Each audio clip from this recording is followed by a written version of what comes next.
आज आपण मसाला पराठा करत आहोत। त्यासाठी घेतलेलं मी साहित्य जसं आपण पोळीसाठी पीठ मळतो तशी कणिक घेतली आहे, ती अर्धा तास भिजवून ठेवली आहे मी।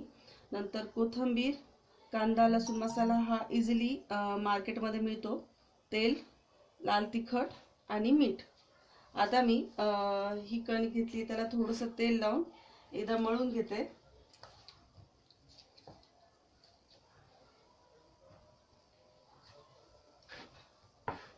त्याचा एक उंडा काढून तो हातावर थोडासा मळून घेऊन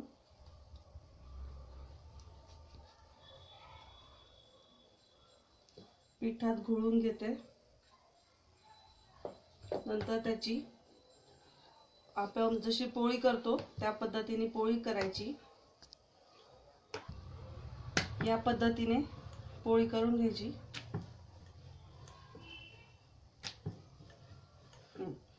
त्याच्यावर तेल लावायचं, तेल जरा बऱ्यापैकी लावायचं म्हणजे त्याला आपला मसाला चिटकून राहतो।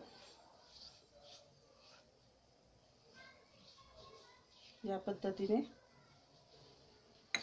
हा कांदा लसूण मसाला स्प्रिंकल करायचा।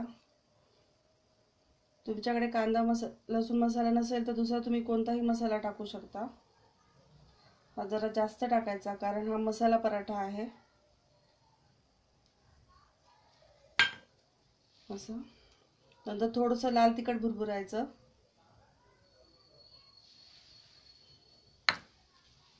मीठ,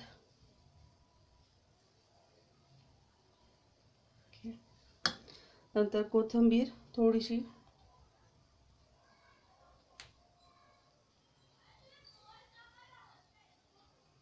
ठीक आहे।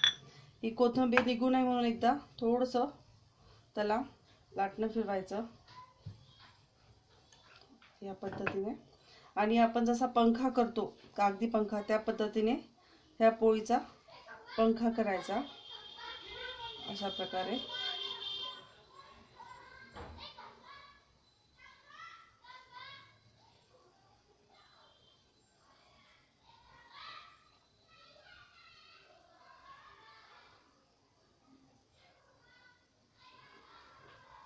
अशा प्रकारे नंतर हा गोल दुमडून घ्यायचा या प्रकारे असा। नंतर हा थोडासा हातावर प्रेस करून अशा प्रकारे दिसतो। आता तो हलक्या हाताने दाबून हळूहळू लाटायचा। तुम्ही वरून थोडं पीठ लावलं तरी चालेल। हा जास्त बारीक नाही आणि जास्त जाड नाही असा ठेवायचा अशा प्रकारे। आता मी गॅसवर तवा ठेवला आहे।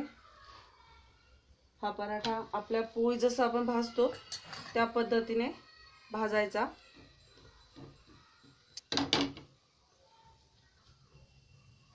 अशा पद्धतीने भाजायचा। हा पराठा खरपूस भाजायचा म्हणजे छान लागतो। वरून थोडंसं तेल लावते।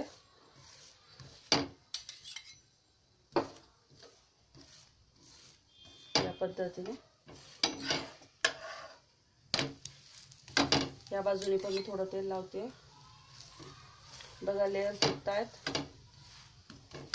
असा लेयर छान दिसला पाहिजे।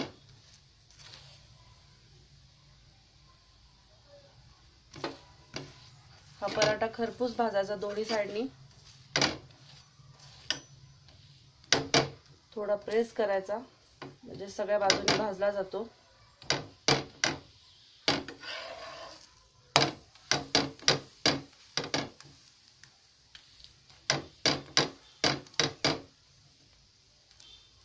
मीडियम गॅसवर भाजला जातो म्हणजे एकसारखा भाजला जातो।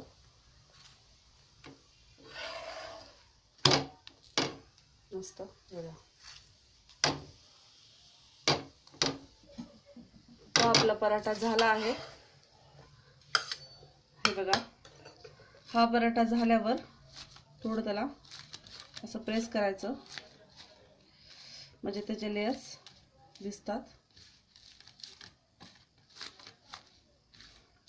हे बघा, या प्रकारे मस्त झालाय. असे लेयर्स दिसले पाहिजे. हा पराठा आपण दही सोबत किंवा नुसताही गरम गरम खाऊ शकतो. तुम्हाला जर माझी ही रेसिपी आवडली असेल तर मला तुम्ही सबस्क्राईब, लाईक करायला विसरू नका. तसेच बाजूला एक बेल दिसेल ती प्रेस करायला विसरू नका. थँक्यू.